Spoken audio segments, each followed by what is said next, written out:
Welcome to Fraggle Talk, a Tough Pigs podcast where we dive deep through the fantastical, whimsical world of Jim Henson's Fraggle Rock.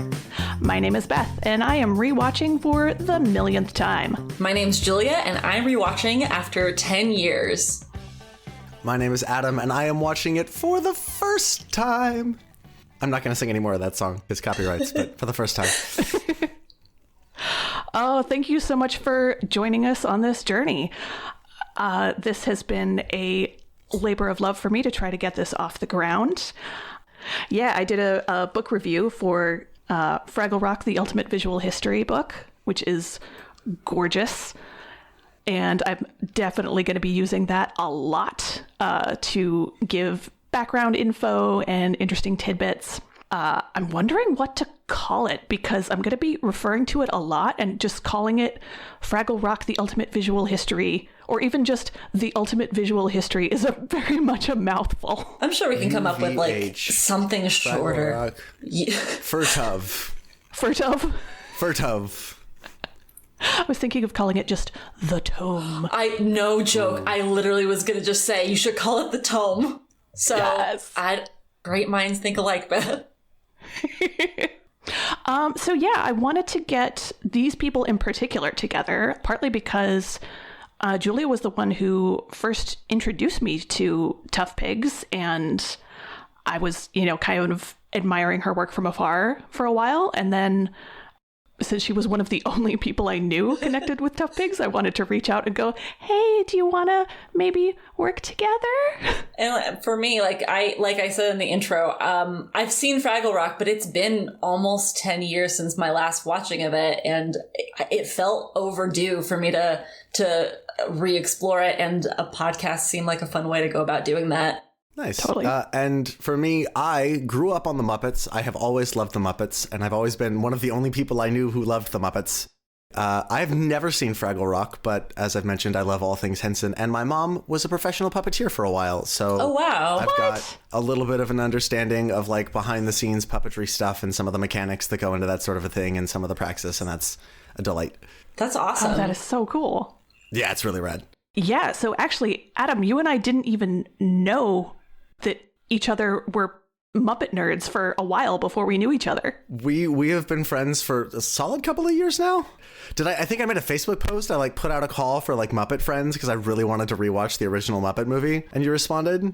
Yeah. Yeah. Because we knew each other through the local dance scene, but didn't know each other super well. It was just kind of like, oh, that's a person who seems cool, and we have... You were like, oh, you're the person I loaned my jacket to. Right, exactly. And then you mentioned Muppets, and I went, oh my God! And then I also went, ah!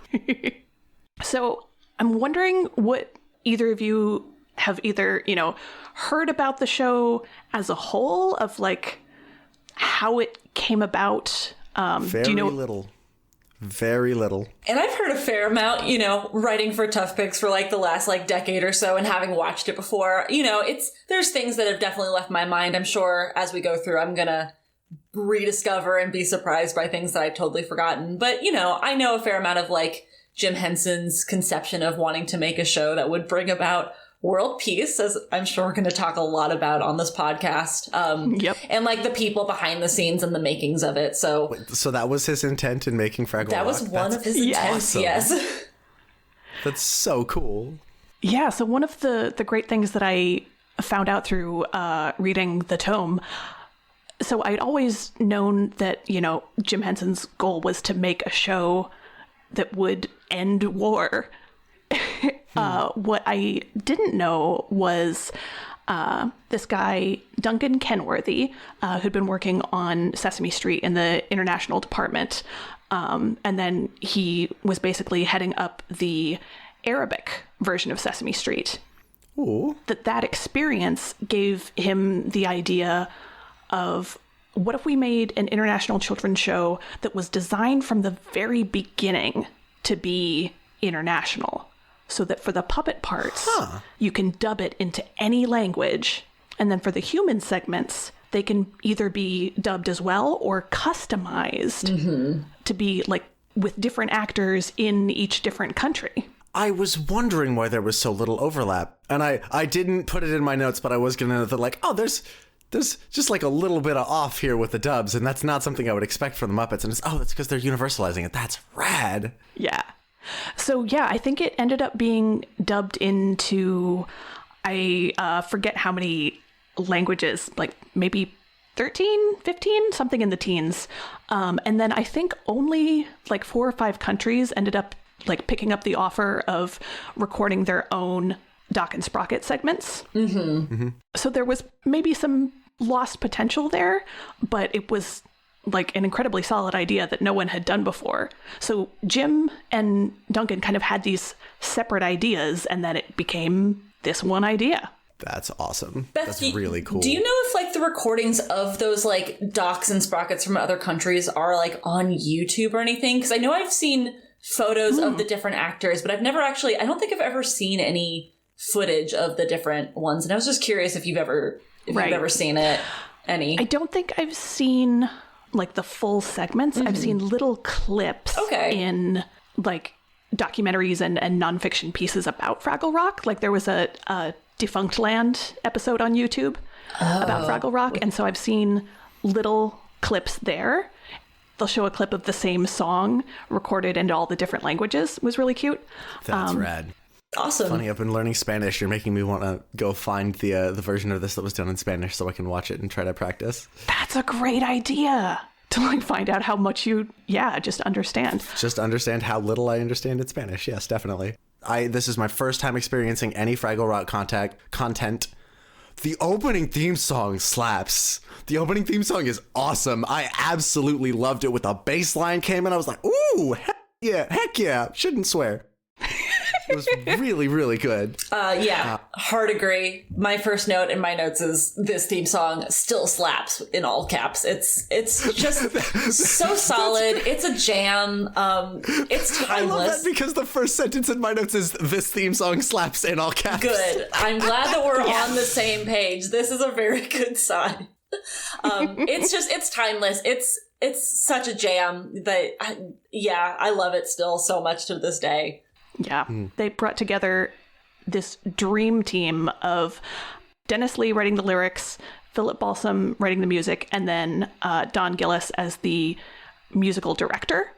And we're going to get songs that are ridiculous, songs that are catchy and will stick in your head for weeks, songs that are incredibly poignant and are going to make you cry.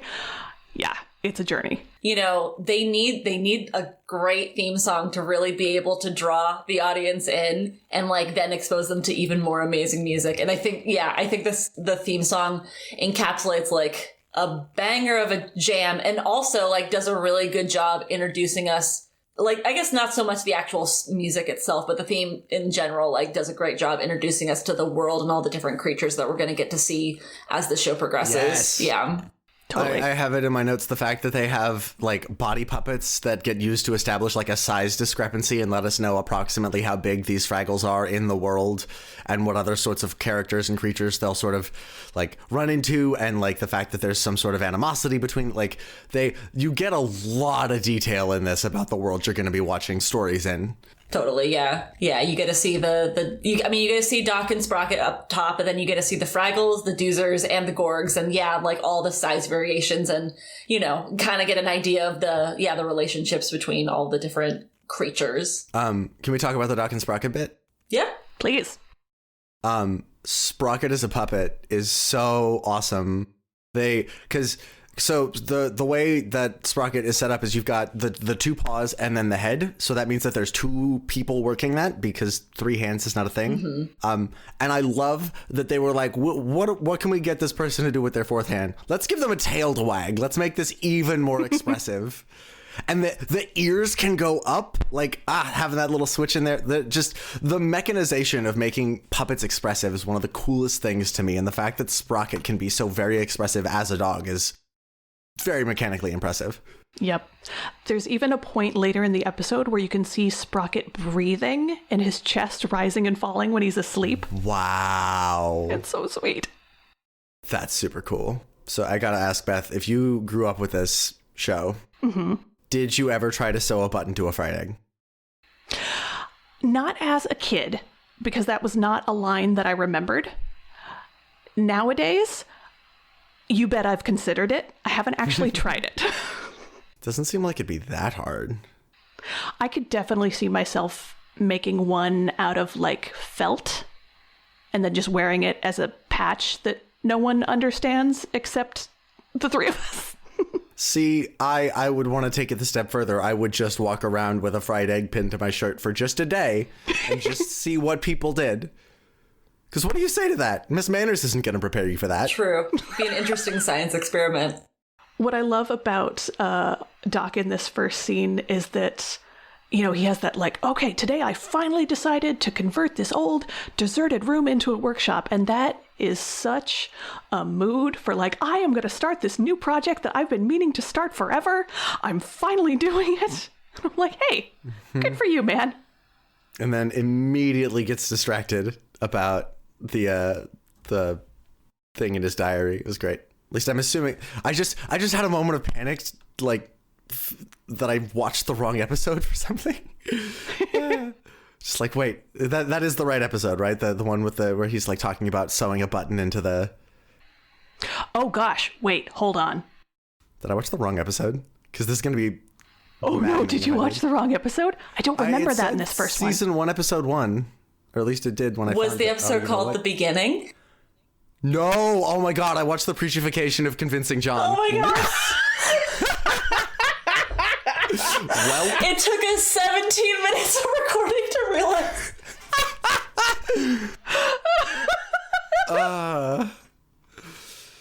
well.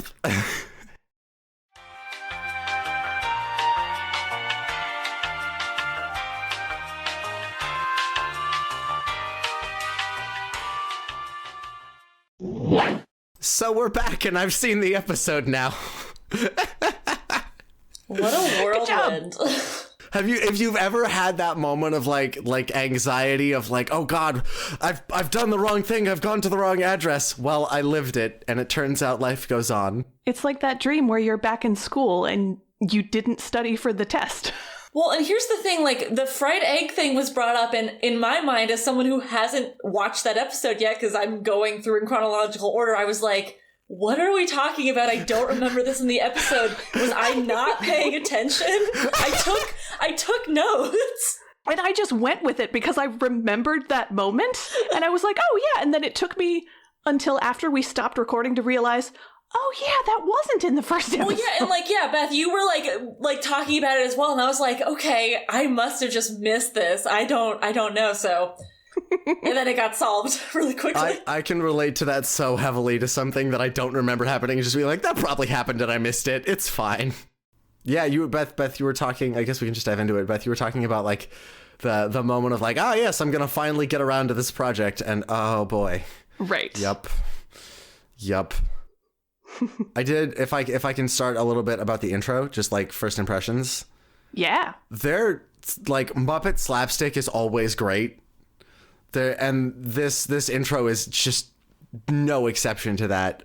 My two favorite moments are he goes, "Don't worry, I'm gonna leave my books and maps with you for safekeeping," and then just drops them, just full on drops them on the floor, and they just clatter everywhere.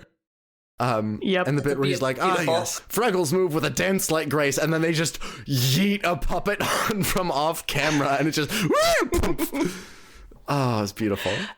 That whole introduction of Traveling Matt narrating, this is what Fraggles are, and this is what they're like, and saying they're, the marvelous and the pinnacle of civilization, fearless, dignified, intellectual, while we see, someone balancing a tomato on their nose, someone else, sticking their tongue out, and it's such a brilliant juxtaposition, because a young audience is going to be able to immediately see the contrast between how we're supposed to see the Fraggles and how they see themselves. Mm-hmm. Yeah. Yes, absolutely. They take silliness very seriously. As well we should. The nice thing about that is you can go even deeper into it and be like, but yes, maybe that is what smart and elegant people do, is they decide to just be as goofy and weird as they feel like. Right? They start podcasts taking deep dives into shows that have been off the air for, oh God, they take extensive notes on the possible ecosystemic applications of weird bits of that show. Bingo. We'll get to that in a bit, though. Julia, I wanted to ask, what parts of this did you remember when you were watching it and you were like, yeah, I remember that bit? And what parts of it were you like, when did that happen? I don't remember that.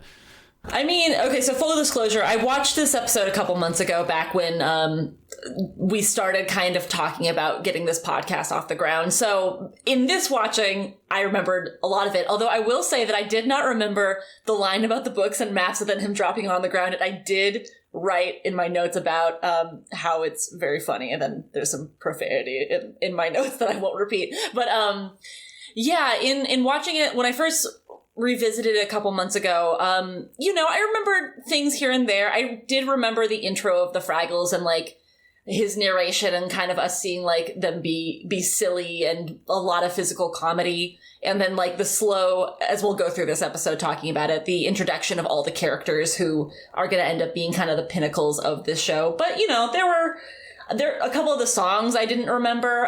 As we kind of already alluded to, there's like so much music throughout all of Fraggle Rock. And it was really just the theme song and Follow Me, which I'm sure we'll talk about, but that's one of my favorite songs from this entire show. And so I'm very familiar with that. And also, is it Traveling Uncle Matt or it's Uncle Traveling Matt? Uncle Traveling Matt. I can never get the order right. Him going out into the world for the first time. Those segments always like make me so happy. Just like getting to see him interact with humans and a fire hydrant in this episode, and he like calls it a person, and it's a very unfriendly person too. Yes. Yeah, and like all the silly creatures and everything. So yeah, there's this episode I feel like I definitely remembered a bit more about. It's going to be kind of the episodes as we go along that I'm going to be like, oh, I forgot about this one or that one. So I'm excited. But yeah, it was really nice to get to be reminded about everything in this episode. Yeah. Nice. Can I talk a little bit about the sets just from a puppeteering standpoint? Oh, absolutely. Please do. Oh my god, the sets are incredibly meticulous and incredibly organic. The chill space that has all those little nooks where people can hang out, which is like sounds great and looks like it would be a really fun place to hang out, and just also happens to give puppeteers a lot of beneath stage places where they can control the puppets for. Yep. And then I was looking at the really big set, and there's like 2 different levels, 2 different layers of foreground, 2 different layers of midground, and then a whole background layer behind that. There have got to be so many people under that, and it's their use of 3-dimensional space to really fill out just the entirety of the screen is brilliantly done. So you want to hear something fascinating about the set that I just learned through reading the book? Yes. The entirety was filmed and edited and music recorded, all of it done in one old Victorian house in Toronto. Really? Wow. Yup. Like, they did not have like a separate sound stage, a separate place, an editing bay, all in one old house. All of the entire show? Is that even including the Gorg? As I've seen so far, yeah. Even including like the Gorg's palace in their area? Presumably, yeah. My guess is that a lot of that was done with a blue screen or a green screen. Yeah, that makes a lot of sense. That's so bonkers and awesome. I just assumed it was like some kind of like studio or something like that. Yeah. Yeah. Cool. Yeah, there's definitely a lot of green screen work. Yeah, yes. I made a note about like how like for the time that they're doing it, the green screen work is like really great, I thought. It's really smooth. Mm-hmm. Oh, that's another great in-joke, is that there was a specific filming technique with use of a blue screen that at the time was called a traveling mat. Aye. Whoa. And actually, a gobo is like a thing that you put over a light. This I knew. I didn't know. Theater school. It's fascinating. Things I learned. I was on the stage. I was never a techie, although I have a deep respect for techies. Same. I did. Yeah, I have a theater degree, and this is my big takeaway from that theater degree is I know what a gobo is. That's fair. I mean, I have an engineering degree, and I'm on a Fraggle Rock podcast, so I have no stones to throw. We're all there. Yep. Millennials. I went to baking and pastry school. Wait, really? That's awesome. Yup. I did not know that about you. I didn't really either. Well, yeah, you wouldn't, because I never used it. I mean, you're not a true millennial if you don't have a degree that you've gone on to, like, never touch in your actual adulthood. Oh, yeah. It's a rite of passage. Anyways. Anyway, Fraggles. Fraggles! The other thing that I wanted to touch on that I just loved, and it seems like a really small detail, but it's huge. The song that Uncle Traveling Matt and Gobo sing together, which, it's gorgeous. Absolutely gorgeous song. They've got, like, high country harmonies. They're sort of all over the place stylistically, which from a musical standpoint I really appreciate. But there's a bit in the middle of the song where he clears his throat. And that seems so small, but it's such a human detail that's a choice. Someone had to put that in there so that it would be there. And it's just this great little organic thing that makes it seem that much more realistic. Yeah, I feel like, I mean, anything kind of like Muppety or Henson-y, there's a lot of like little moments like that you can find that are so easy to look over, but knowing like the performers and the people behind the scenes, it is all like just intentional and magical in a sense. I love the song Follow Me. I traveled abroad after college for a year, and like that song I listened to like on repeat. It holds like a really special place in my heart. And it's like I have a Muppet and a Sesame Street tattoo, and that's like this. Eventually I'm gonna get a Fraggle Rock tattoo, and maybe this podcast will finally be the tipping point of me getting it. But I want to get some lyrics from that song. It's just beautiful. And like also Jerry Nelson and Dave Goelz like harmonizing together is great. Right. I mean, Jerry Nelson singing anything is amazing. I'm excited to hear all of the songs he's gonna sing throughout the show. I'm so excited for the music in general. Also, that's awesome. Beth, I wanted to ask, what moments of this are like, given that you've seen this 500,000 times or so, what moments are you always like really excited to get to see again from this episode? One of them we will see a bit later. It's Boober's honestly, any line from Boober is just a perfect one-liner. Chef's kiss. Great. He always has like at least 2/3 of my favorite quotes in any given episode. But the hideous round thing. Yeah, that was great. I love Boober's Book of Superstitions, and I want it. And from a more meta standpoint, rewatching this, I started really looking into tracking the interspecies relationships over time, because I know where they're going to end up. And so taking note of where they are from the very beginning. And then I even learned more in the book about how it was originally pitched as something different. So we see in this first episode the different relationships between the Fraggles and Doc and Sprocket, the Fraggles and the Doozers, and the Fraggles and the Gorgs. Mm-hmm. And the Fraggles and the Doozers, we see a little bit later on, mostly just ignore each other. Like, you can tell that there's a bit of a symbiotic relationship going on, because the Fraggles eat the Doozer constructions, and the Doozers are happy about that. And then we see later that when the Fraggles go into the Gorg's garden, that's a more antagonistic relationship. Mm-hmm. That the Fraggles are seen as pests, and the Gorgs are these big, dangerous things. And when I was reading through the book, it was originally going to be the other way around, that the Fraggles towards the Doozers had a more antagonistic relationships, and the Doozers would run away from the Fraggles. And then the Gorgs were seen as more like friendly and harmless, and then, I captured one to take home as a pet. Whoa. Yeah, so it's really fascinating to me to see how that was just completely flipped by the time the real show came around. That's so interesting. Yeah, it does make sense, because I feel like you want the Fraggles to be, you want your audience to like the Fraggles, and if they're, antagonizing the Doozers and being mean to them or chasing them or whatever, maybe that makes them seem a little less cuddly and likable. Yep. And then also if you have them, you're rooting for them against the Gorgs as well, if they're, switched into that role. That's really interesting. I didn't know that. It makes sense from a narrative standpoint, wanting there to, you can contrast it against the creatures that have significantly more power being the ones that are antagonistic. And that means that you get to see the Fraggles, again, misusing the power that they have over the Doozers, but they're not necessarily doing it maliciously, which is a thing that is much more relatable, I think, if you're a kid watching it, and also if you're an author wanting to help kids understand world peace. Mm-hmm. Totally. Yeah. So, okay, the doozers. Are they to make, do we ever, and you don't have to give me any more than this, but do we ever find out any more specifics about their building materials? Yes. Cool. Here's my theory. Don't confirm it or do if you want to. Great. My theory is that the doozers are smelting down some essential nutrient or essential mineral that the Fraggles need as a part of their diet to survive. And that the reason that they are doing this is because it helps them manage their own population control and space, because they are reliant on, and this is the bit where it gets a little fuzzy, but the Fraggles are reliant upon the doozers to smelt this nutrient and get it into a much more concentrated form.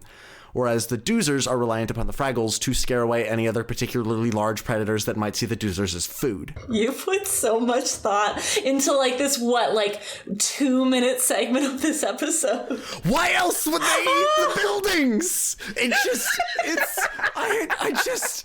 I mean, without any spoilers, I think that, Beth, you would know. We're gonna find out more about, like, the doozer constructions, like, within this first season, right? Like, I don't remember maybe when not. we find out like what they're made of and how they're made. And it can't be later than season 2, right? Like, because there are certain like there is a doozer character that is going to eventually become important down the line. Yes. But maybe that isn't until further. And here's the thing, it's been 10 years, so I don't know. But these and I remember the individual episodes, but I cannot for the life of me recall where in the series they fall. That's fair. So answers will be given. Just who knows how long it will take for us to get to those answers. All good. I'm just going to keep my notes ready. I mean, but this is... No, I love these... This is like deep. This is so great. Theories. Like, please keep bringing theories to the podcast on like what you think is going to happen through the progression of this show. Thank you. I was going to do that anyways, but I'm glad it's going over well. This is how I absorb media ever since I started watching Adventure Time. Excellent. Oh yeah. The other thing that I wanted to say about the doozer puppets is just so that was a deep ecological dive. If I may now get into a deep philosophical dive. Ooh. So the fascinating thing about the doozer puppets is that the thing that is moving them predominantly is the machines that they're using from a mechanical standpoint. That's where the actual, like, the motors are. And, like, there are some of them that have the little wind-up legs. But whenever you see them working, it's the machine that is actually working. The machine that they're on has the motor. That's the one that's being, controlled. And just the idea that it is projecting the image of a doozer that is moving a machine when the reality it is the machine that is moving the doozer puppet is just so #deep. We will definitely, I think probably when we get a doozer-centric episode, we'll do more of a deep dive on how all of the remote control mechanics worked and the genius of Faz Fazakas, who made it all happen. Mr. Fazakas, I appreciate the heck out of you, sir. That is not a lot of margin for error. Those are some skinny little walkways. Oh, and also the other name of people we need to thank for the existence of this show. So we talked a bit about Duncan Kenworthy. Michael K. Frith was the conceptual artist. This book is jam-packed with Frith sketches, and it just delights my heart to no end. I would love to see those next time I'm up in your neck of the woods. Yeah, every time you see, like, a particularly, beautiful cave and the weird little mosses growing on it and the weird little creatures in the background, that is all Frith. Yeah. Heck yeah. What happens next in the episode? What have we gotten to at this point? Probably at this point, it's Gobo going to go visit the trash heap. Yes. Oh my god, that was amazing. Yeah, that's Marjorie the trash heap and her, oh my gosh, I didn't write down their names. Who are her two little companions, Beth? They're like Fungo and Gorp. That's not right. That's not... No, but I wanted to let you struggle with it. That was perfect. What are their names? Their names are Philo and Gunge. I got the first letters right. You were really close. You were really close. And the number of syllables. So a easy mnemonic for remembering who is who. So Philo is spelled Philo, and Philo and Pink both start with a P, and Gunge and Gray both start with a G. Cool. Cool. I mean, I know that they're both played by Dave and Richard, but Yeah, I couldn't remember the names or which one was which. So, okay, that'll be my endeavor for the rest of this podcast. It's rarely going to be relevant which one is which. Sure, because they're always together and they're always with the trash heap. So it doesn't matter. I don't think there's ever a plot point where you need to tell them apart. But, you know. There is, actually. Oh, there? There you go. There's an episode later on that deals with, like, more heavily with one of them than the other. Ooh, and it's really fascinating. I stand corrected. Okay, well, I look forward to that then. Can I just say, I love what an oddly supportive relationship they have. Like, I wish I could just have two little rats follow me around and whenever I make a declaration, just be like, the trash heap has spoken! Right? We all need hype men. Mm-hmm. See, that's the thing. I don't want hype men. I want hype rats. Hype rats. And then, like, they'll intro you and you'll just break out into, like, a song. Oh, yeah. An amazing blues song that absolutely slaps. Holy mackerel. Yeah. Oh, so, okay, I have to find this quote. So, at first glance, the idea of an omnipotent trash heap being the oracle for the civilization is absurd and hilarious, and it's great to just have it at that level. Mm-hmm. And then I read this quote. Once again, this is Michael K. Frith. When archaeologists look into an ancient civilization, they don't go to the castle, they go to the dump. It's where you really find out how people lived. So I've always loved the idea of a dump as being a great repository of knowledge. And a living dump could then impart that knowledge to you. That's so cool. Right? Oh, wow. That's a lot deeper than I thought for that character. Yeah. No idea. I did write down a note that, like, Marjorie is made up of primarily, like, leaves and, like, the remains of fruits and vegetables. So it's not going to happen, but it would be funny that if she just composted herself as the show went along, like, just broke down in compost.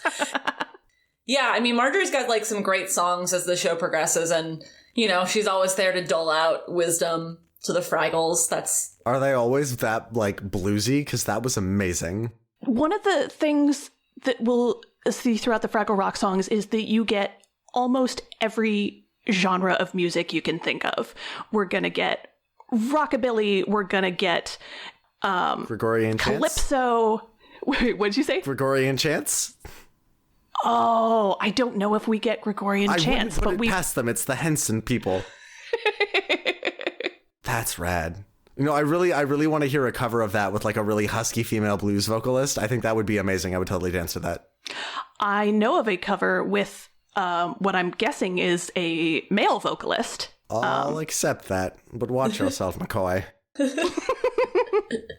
Yeah, there's a whole album of Fraggle Rock cover songs by different artists and bands, and it's delightful. An I will send you the link to that. Please do. And hey, we might even drop that in the show notes. Excellent. Heck yes. I feel like an all-official podcast saying we're going to put a link for something in our show notes. I did love the message that, like, from the song that the Trash Heap was singing, that, like, every dream will come with troubles and pain. That is not a thing that you see a lot in children's media. Yeah. A lot of times the troubles and the pain just sort of get hand-waved by a montage. And the idea that, like, no, everything you want to do is going to have some rough stuff to it that sucks. Mm-hmm. Or that the troubles and pain are standing in the way of the thing that you want. Mm-hmm. Yeah. Rather than part of the process. Yeah. I feel like that's, often with, like, media for children, you're told, like, you know, once you get around the troubles, like, everything is great, as opposed to this, which is so much more true that, like, you know, it's gonna always be there, you know. As a millennial, I can tell you, once you get around the troubles, there are bigger troubles. There are more troubles. They're relentless. Mm-hmm. Yeah, I thought the song had a nice message, and then, you know, afterward, when Gobo is giving him his troubles, her advice is basically like, oh, you feel alone and you don't know what to do? Go get your friends, man. Like, yeah. And it's so straightforward, but I feel like it's very true. Especially, I feel like, you know, to date us, we are currently living through a global pandemic, and it's really easy to feel alone these days. And it's such a simple thing to be like, oh yeah, if I feel alone, I should just call a friend. You know, or what a concept, right? Yeah, or I gotta go do this thing that I'm like nervous about doing. I could just talk to a friend and maybe they'll help me out. It's like a very simple concept, but it's it's also just very true. And I think it's a really easy thing to like just kind of sidestep sometimes. And it's a nice thing to be reminded of. Mm-hmm. Yeah. And Go-Bo especially is one of those characters that's gonna try and do things on his own and not ask for help. Like that's gonna be his default mode, and he's got to be reminded occasionally, like, hey, you have this supporting cast for a reason. Go-Bo, me too, buddy. Me too. Oof. Yeah. I love the other piece of advice that she gave him that I put, her for the trash heap, right? Yes, Marjorie, yeah. Which is interesting because I like the idea of like the sort of Mother Earth figure. There's sort of the idea of like a Mother Death figure, and I like the idea that there's sort of a Mother Refuse figure. That is.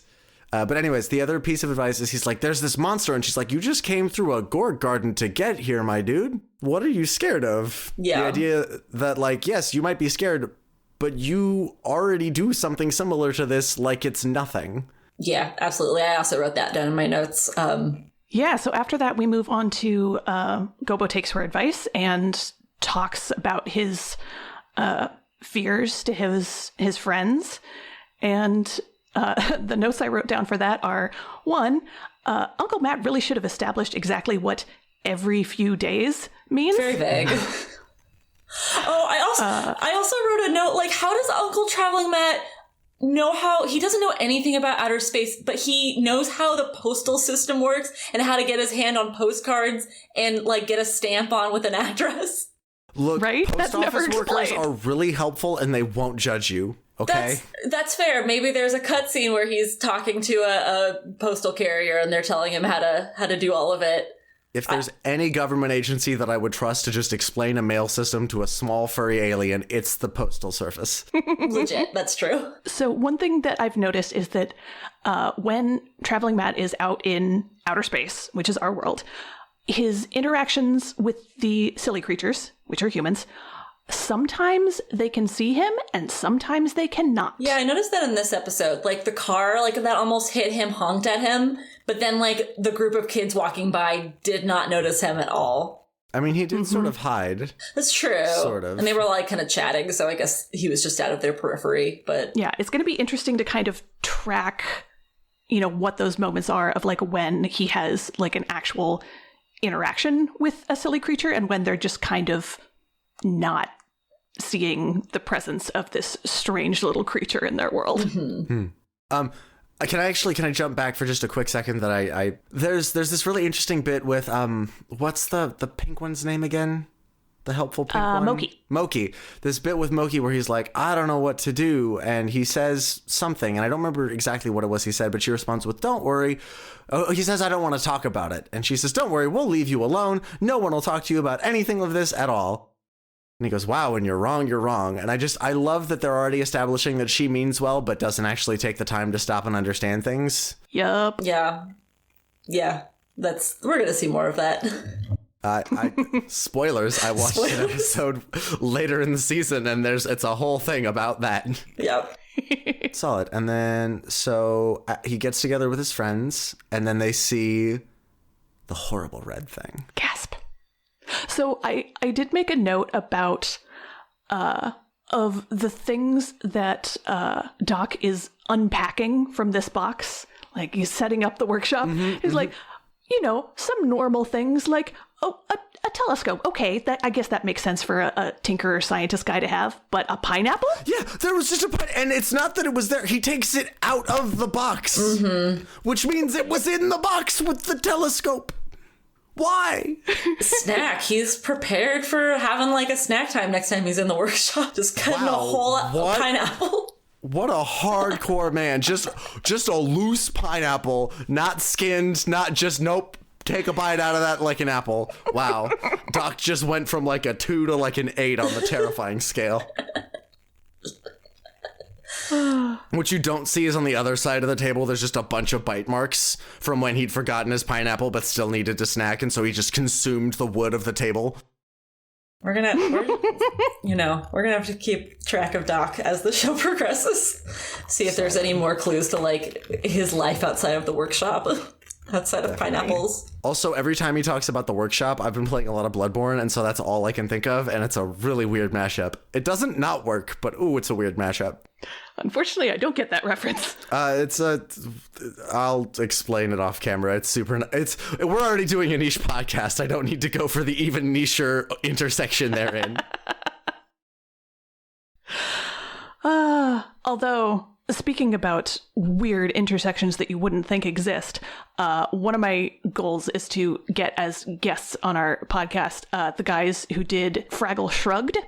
Yes. Oh my goodness. Can you talk a little bit about that? Just the listeners can hear it, because that, oh my goodness, I'm so glad that exists. In leading up to this podcast, I was like, well, surely this has been done before. Someone must have done episode per episode podcast of Fraggle Rock, because it's the internet, everything already exists. And yes and no. So they've got a lot of, one-off episodes of a bunch of podcasts out there, usually about retro stuff or, stuff we remember from the 80s.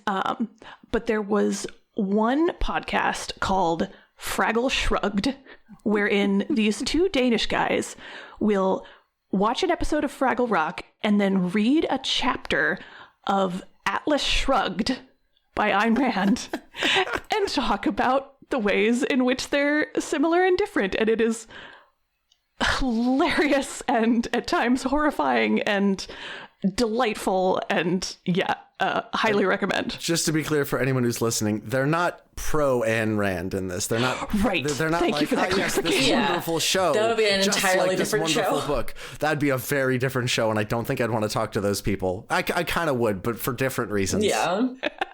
My notes stop at the pineapple because I had so many questions.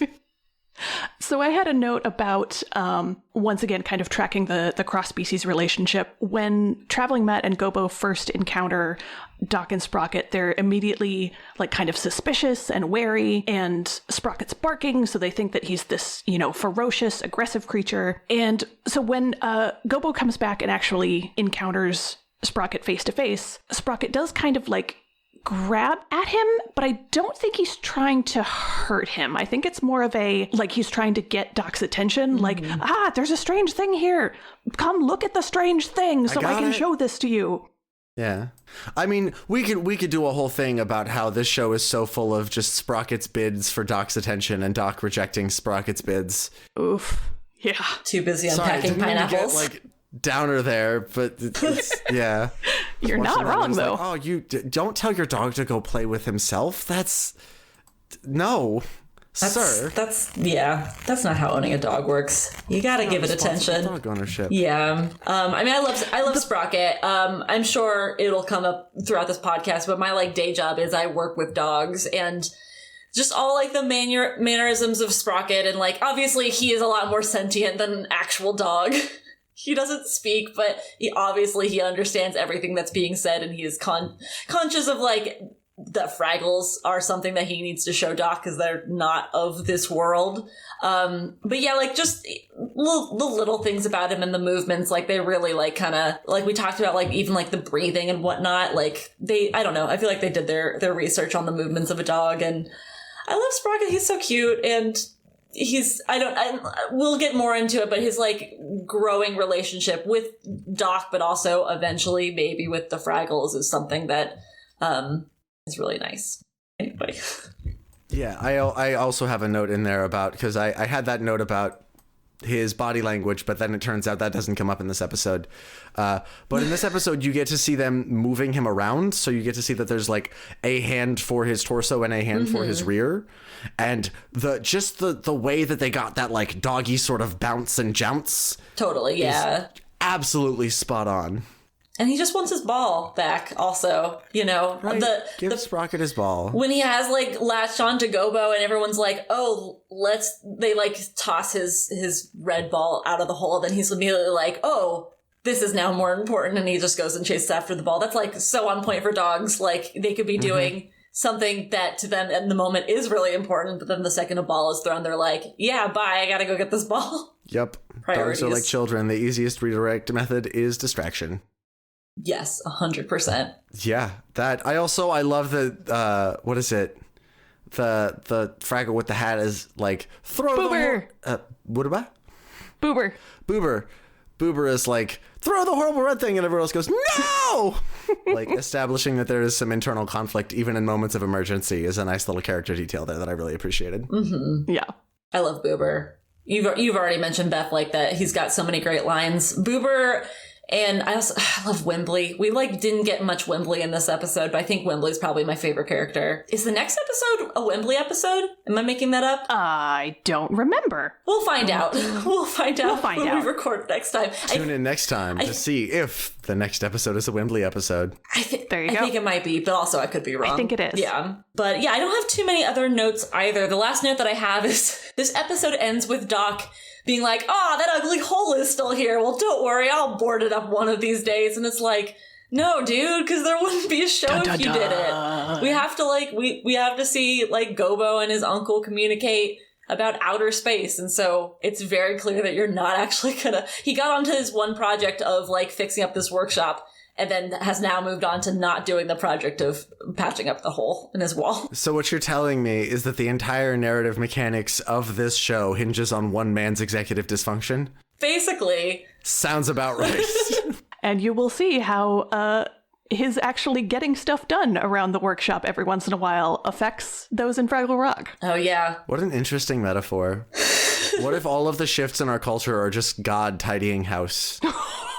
Oof. Doc as a metaphor for God. It's like, oh God, we've got these strange weather patterns and climate change, and God's up there like, I sewed a button to a fried egg. And that's how we got the platypus. Yep. You know, when European explorers first found the platypus, they legitimately shaved it and searched it for stitch marks because they were so certain. I've heard that. It was created. Do we want to get to the outro then? If there's anything else we want to... Yeah, any other final notes people want to throw out? I think I hit all my big notes. My only other note that I had was just one little moment where Gobo has to run across to avoid the Gorgs, and he says, I'll have to sneak through a Gorg's garden without a Gorg seeing me. And then immediately Junior sees him, no hesitation. He does such a bad job sneaking. That's my only note. I also...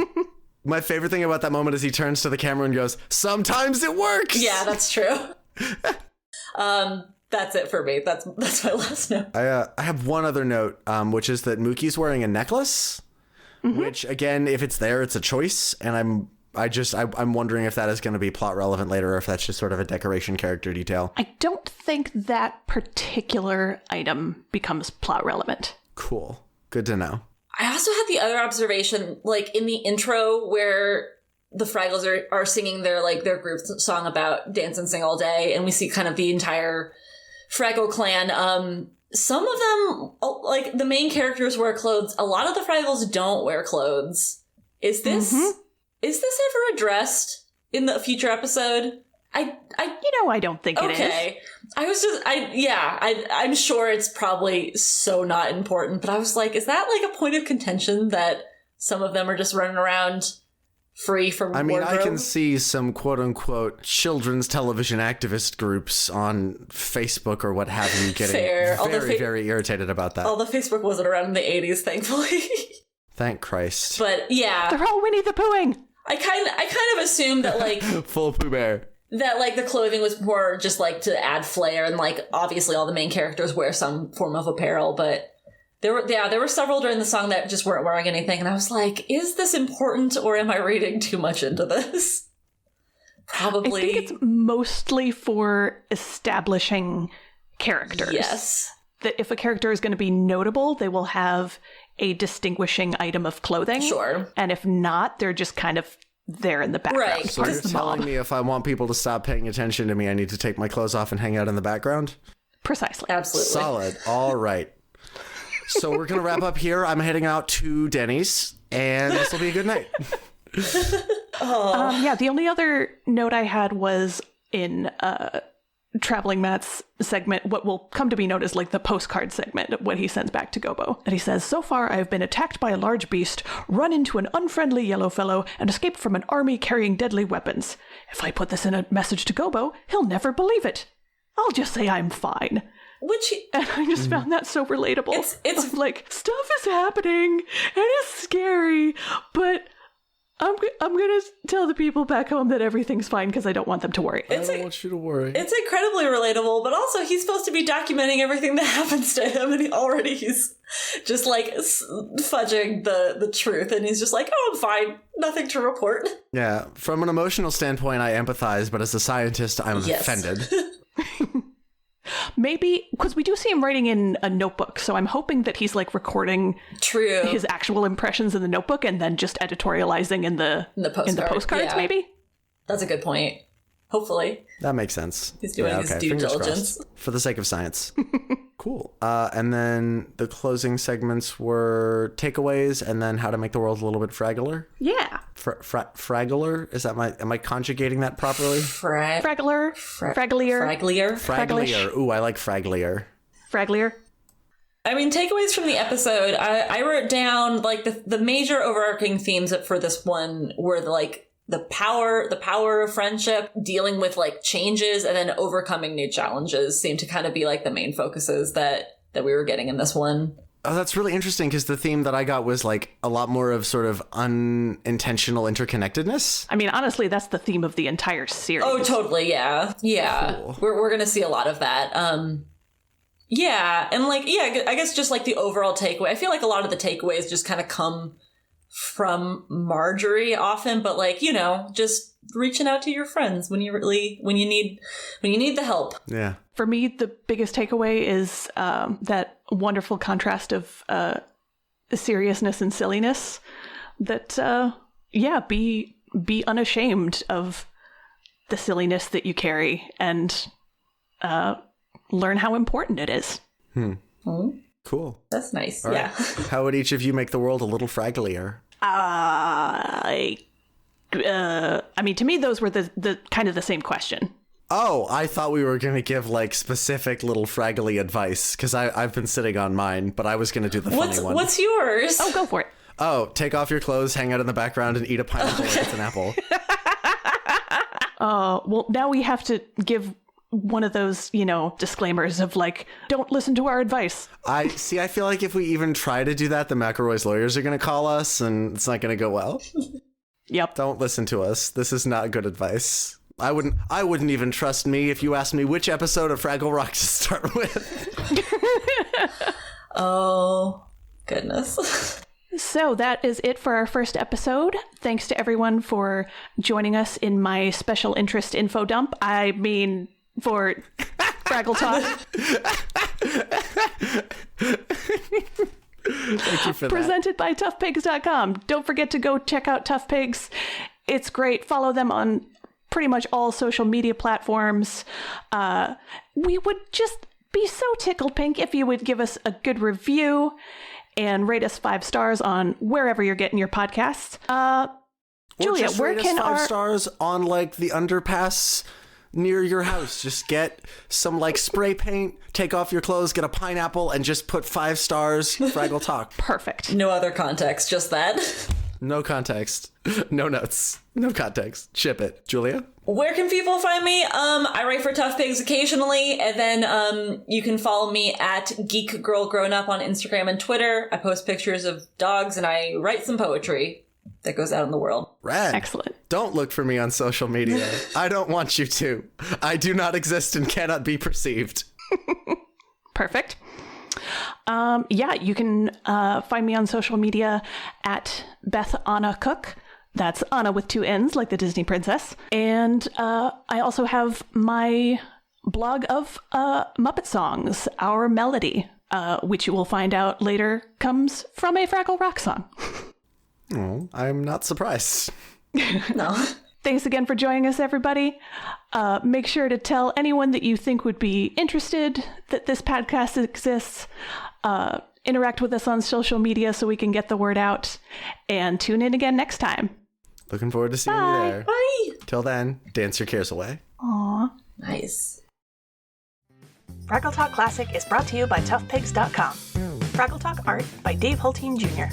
The Fraggle Rock mark and logo, characters, and elements are trademarks of the Jim Henson Company. All rights reserved. The Fraggle Rock theme song, written by Philip Balsam and Dennis Lee, is used with permission. Special thanks to the Jim Henson Company and the entire Fraggle Rock family. For more from Tough Pigs, please find us at Tough Pigs on Twitter, Facebook, Instagram, TikTok, TeePublic, and Patreon. Fraggle Talk Classic is produced by me, Beth Cook. This episode edited by Adam and myself. Thank you to Joe Hennis, the Tough Pigs Muppet Fan Podcast executive producer. Thanks for listening, and we'll see you next time. Down at Fraggle Talk.